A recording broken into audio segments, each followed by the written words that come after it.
Welcome to Via the Grapevine, proudly brought to you by Liquor City Claremont and offering you the chance to learn more about wine, the masters behind them, and even which wines to collect.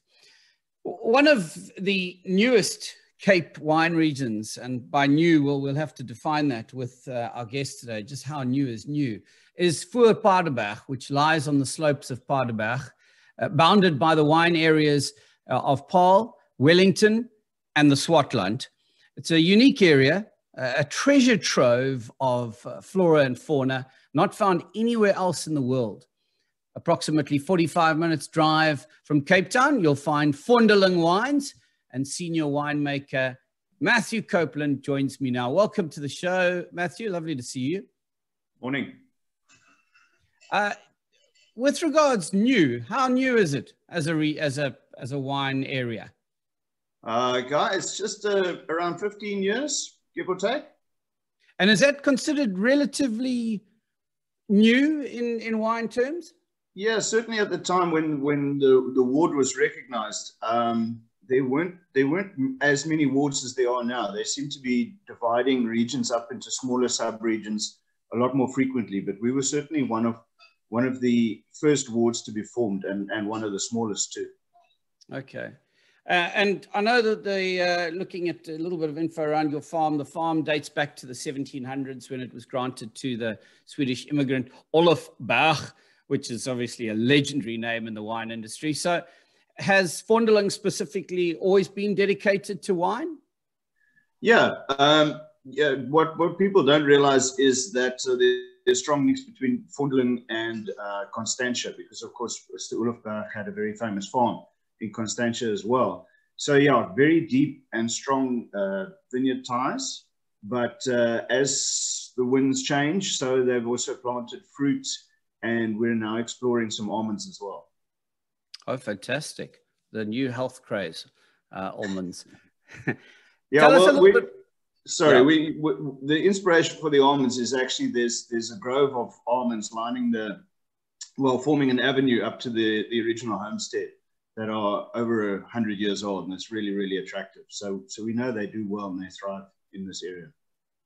Wow, that is sensational. So in terms of this area, tell us a little bit more about the terroir of the Voor Paardeberg, and which cultivars are best suited to it. Yeah, so in order to get award status, you need to have some unique attributes, that are contained in a visible geographical footprint. So what we've got is, and this is where the Voor part of Paardeberg comes from. We're on the morning side of the Paardeberg, so we are on the west side. Oh wait, how's my geography there? We're on the east side, which is great, and that gives us a little bit of a cooler aspect. We're a granite slope, which is great for vineyards, especially if you are in a relatively warm area. So we're relatively warm, even though we've got really, really excellent maritime influences in the afternoon. We get a nice cool breeze. And then, of course, sun sets behind the mountain, which then puts us in the shadow a couple of hours earlier than if we were, say, on the sunset side of the mountain. And that's really where your big heat risk lies. So in our area, of course, Shiraz does very, very well. But because we are slightly more temperate here in the Voor Paardeberg, we can really enjoy a great spread of different grape cultivars. But certainly one of the best that does well in this area, and we're very well regarded for it, is Chenin Blanc. Yeah. And the interesting thing about you, before we get into actually tasting and talking about your Chenins, that you're also very much about the conservancy in which you live. I know for many farms, not just wine farms, conservation is sometimes secondary to its efforts to turn a profit. But conservation is not just a theory for you. You've embraced it fully with your flagship wines, the Babiana and the Monsonia, both named after rare species of fynbos that are endemic to the Paardeberg mountain. Give us a little bit more insight into your philosophy around this. Well, ourselves and many of the farms that surround us, run right up onto the top of the mountain. So we've in fact got a lot more fynbos under our supervision, or we're just the custodians. We have to look after it really well. Then we have under vineyard by a factor of about 3 or 4. So that's quite a big responsibility and something we and the farmers around us take very seriously. And of course, we celebrate it as well. So we celebrated. What better way to celebrate your uniqueness than to celebrate the flowers that are unique to your area? Certainly, they have found a foothold in this soil and in this climate that they weren't able to do anywhere else. So we'd like to think that similarly, our wines are quite unique and they celebrate these soils and these aspects in the climate here. And to that, one of the main reasons, besides the fact that I love chatting with you, but one of the main reasons I wanted to get you back on Via the Grapevine was to chat about your new release in the Bowwood range. And I don't know if there you can see so well on the camera. There it is. And you also, yeah. Thank you. When you drive into the farm, there's a sign specifically pointing to Vondeling, and just below it, another one that says Bowwood. So I'm going to repeat the question that I asked you on Saturday when we were out there. Why does Bowwood have a sign? Is it a different place to Vondeling? Well, Bowwood actually referred to a specific vineyard at the time when that name was first coined. And it referred to a Cabernet vineyard. Yeah, so that's actually where the sign points. It doesn't point to the vineyards that are currently in the Bowwood, which are, of course, Pinotage and Chenin Blanc. It actually referred to a Cabernet site, which is still there and we still use. But yeah, that's just an old sign. It's typical of a farming. You've got signs that actually point to places that either don't exist or have changed. So this is the original, right? The Bowwood. That's right. Pinotage. Yeah. Yeah. And now you've extended this very limited release Bowwood range with the launch of this beautiful full-bodied, naturally fermented, wooded Chenin Blanc. What are you most excited about with this wine specifically? And I mean, we're tasting and we've got it featured on our weekly wine list, your Chenin Blanc, the Vondeling Chenin Blanc. So what are you most excited about this wine? You obviously see a wooded Chenin offering or being an important addition to your lineup. Yeah, to answer that question, I'll just tell you a little bit about the background of Bowwood and what it stands for. So Bowwood for us as a wine estate, we've been around for a while. So we reopened in 2005, and most of our grapes and most of our styles have sort of Eurocentric references. So be it Syrah, Cabernet, Merlot, obviously they are very famous regions in France that you can reference. And our style does lead to a slightly more classical style. Now we've got something like the Pinotage, which doesn't have any of those references. It's a South African grape, and you know, no one really does it as well as South Africa. So we wanted to create a space where we can celebrate that uniqueness and have fun and really try and push the boat out. So we had this outstanding Pinotage vineyard, and we didn't have a home for it under the Vondeling banner. So we created a space for it under the Bowwood banner. And then as that went along, maiden vintage was 2014 there.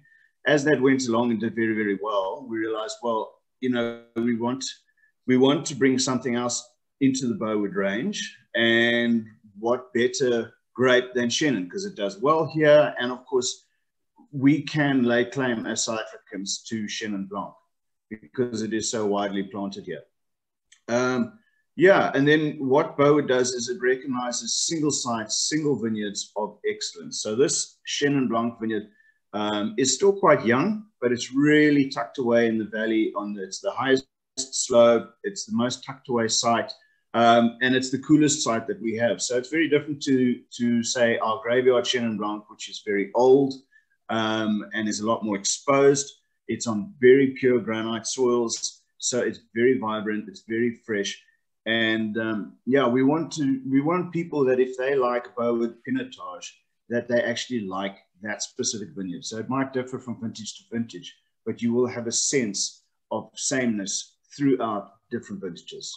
So I hope that answers your question. It does. And what I think you've also done perfectly is hit this this nail on the head, where winemakers always say that they want to give you a sense or a taste of the place. So they want to give you a sense of where this vineyard is. And often that can be quite ethereal, but with the way you've just described where your Chenin vineyard is, I can feel that breeze. I can see it in my mind's eye. And so that's really tremendous, that going forward, that's going to be an expression of that particular part of the farm that you're always going to be able to enjoy.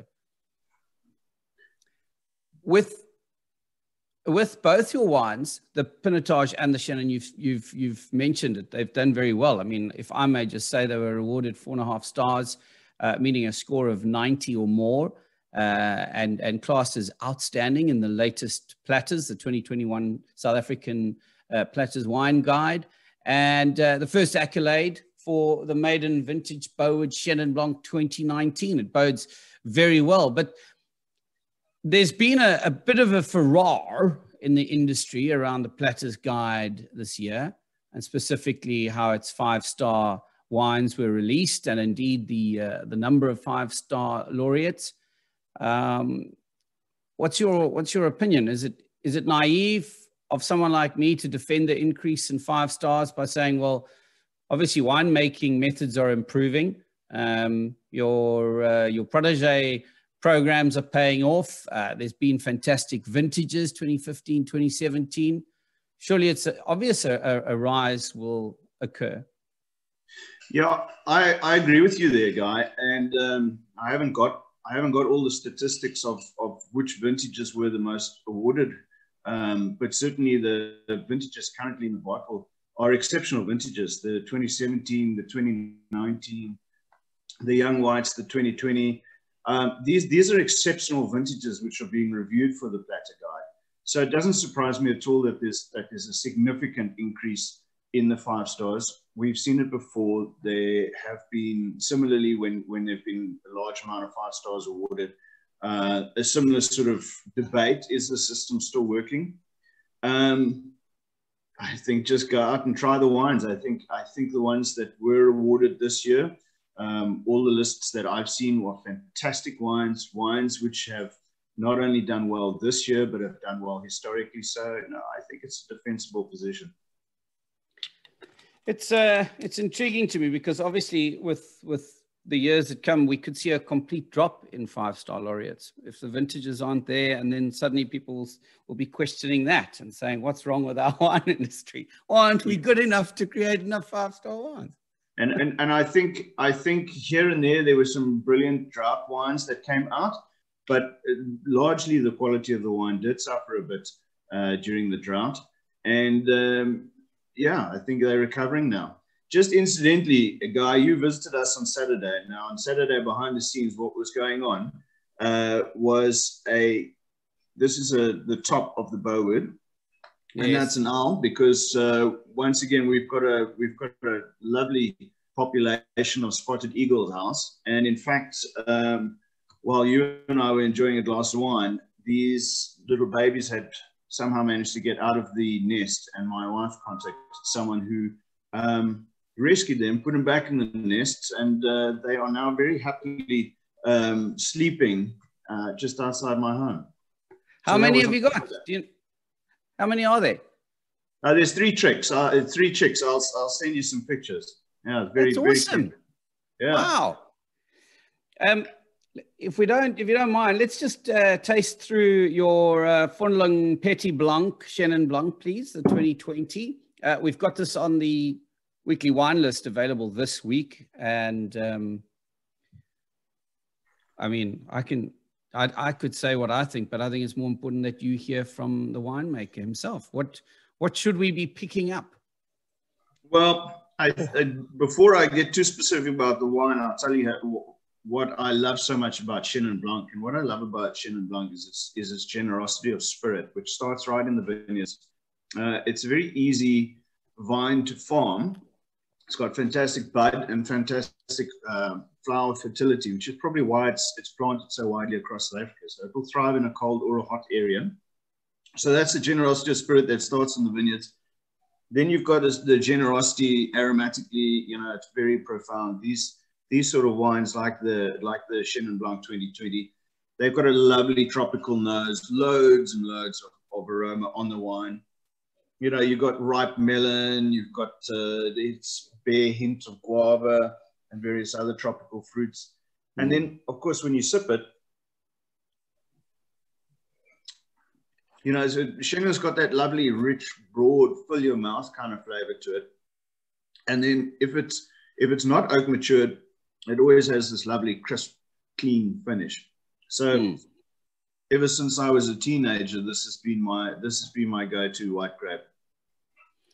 This is absolutely superb. I'm trying to imagine now how different this will be. And if you don't mind, this was only launched yesterday, 1 December. So that's why I haven't opened it yet. I don't mean to be stum, but I think I'm waiting for the weekend. No, by all means, wait for the weekend and then let me know what you think. But yeah, there were less than 2,000 bottles made of that. So when you open that, there'll be sort of 1,990 odd bottles still to go. You're going to put me off opening it ever now. So in terms of the differences, what would you pick up on the Bowwood then? Obviously, it's wood fermented. Yeah, so we're going for something a little bit less outspoken. And in fact, this vintage has come off quite sort of savory and quite sort of pithy. It's still opening up, even though it's a 2019. But yeah, it's all when you get up to sort of this kind of price point, and just for the benefit of your listeners and your viewers, this is around 350 Rand a bottle, depending on where you're going to buy it. And when you get up to that level, it's not so much about the aromas as the texture, the way it interacts with you at various different levels. So yeah, it's definitely a keeper. You can lie it down. You can definitely keep white wines for a few years after they've been bottled, and this is one of them. Yeah. And Christian Eads obviously thinks very highly of it, because I see you've got the 93 points from Wine Mag on there, which is wonderful as well. Well done on that. Absolutely sensational. Wow. I'm intrigued. One of the reasons why we were out with you this past weekend on Saturday, Matthew very kindly invited me to an intimate gathering of winemakers and grape growers of the Voor Paardeberg.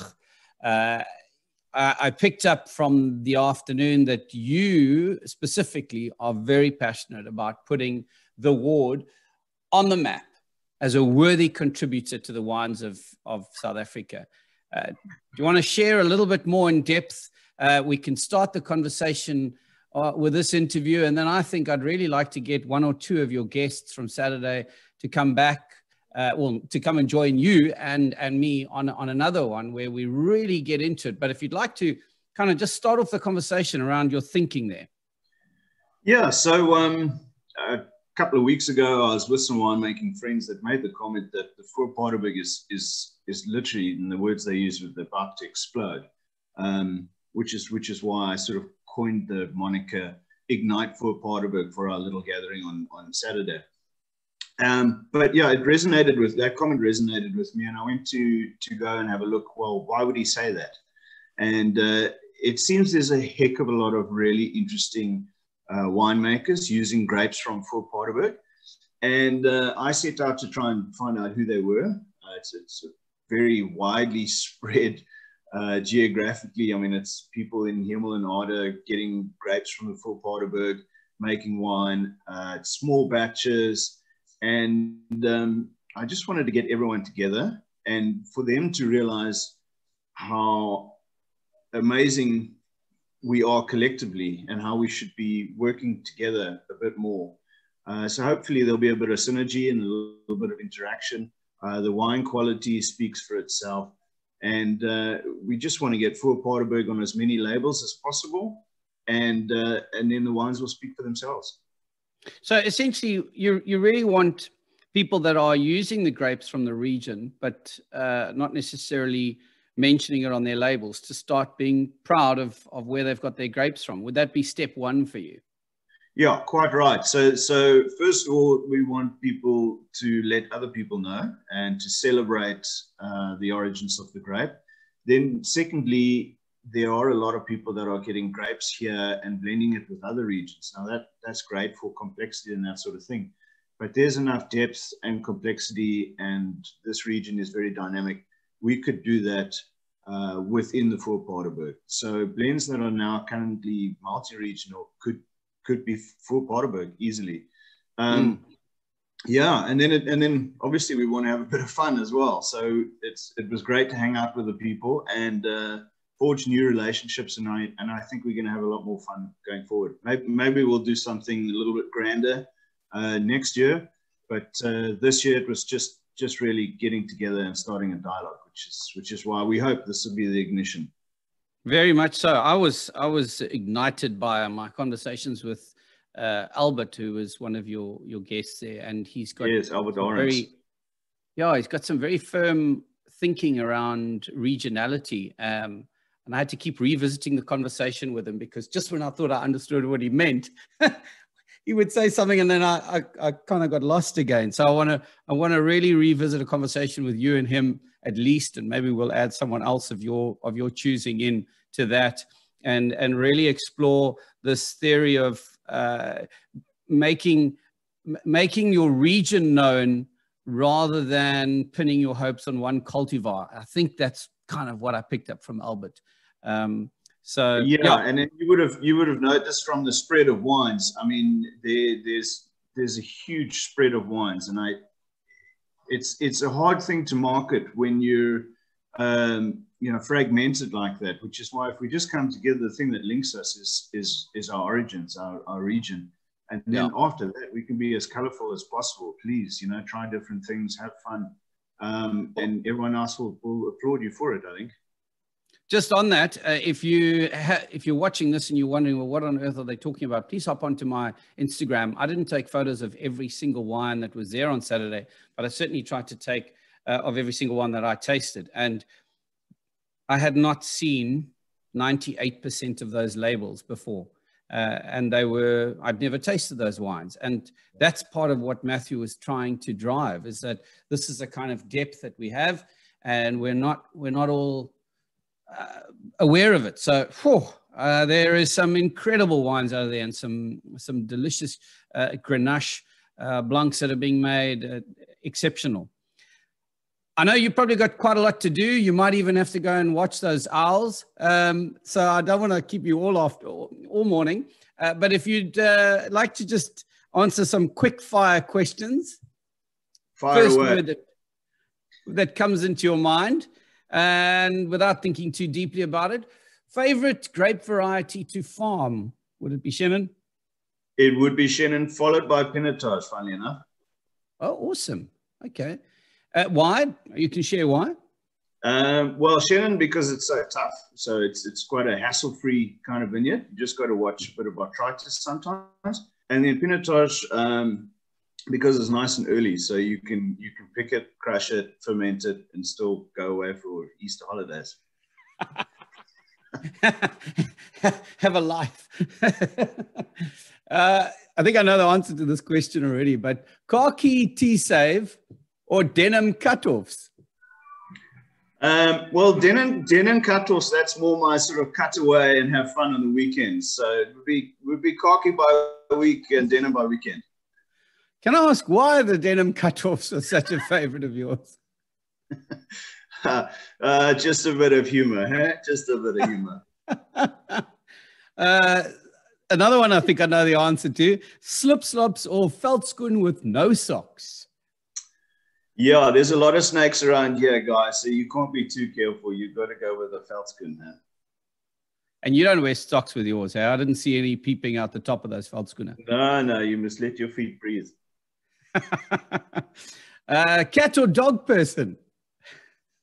And I have to go with the man's best friend. That'd be a dog. Yeah. Would you ever consider getting a cat? Asking for your wife? Yeah, no. I think we'll have to. I'm definitely You're in favor of cats, and you had a strong argument for it last Saturday. It's written in the stars. That's unavoidable, I think. Sure, brilliant.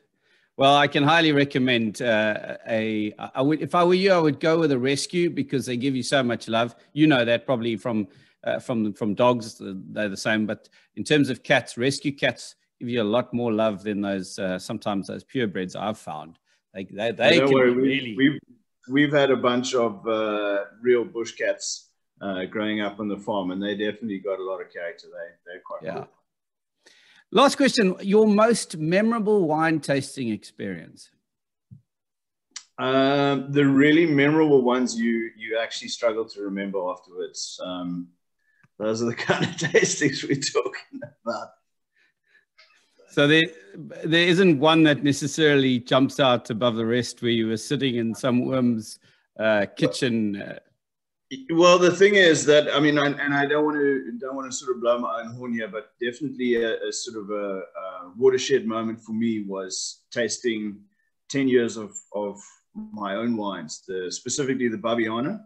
So once I'd reached the point of making those for 10 years, lined them up, I was amazed at, it's a blend, and in a blend you look for consistency year on year.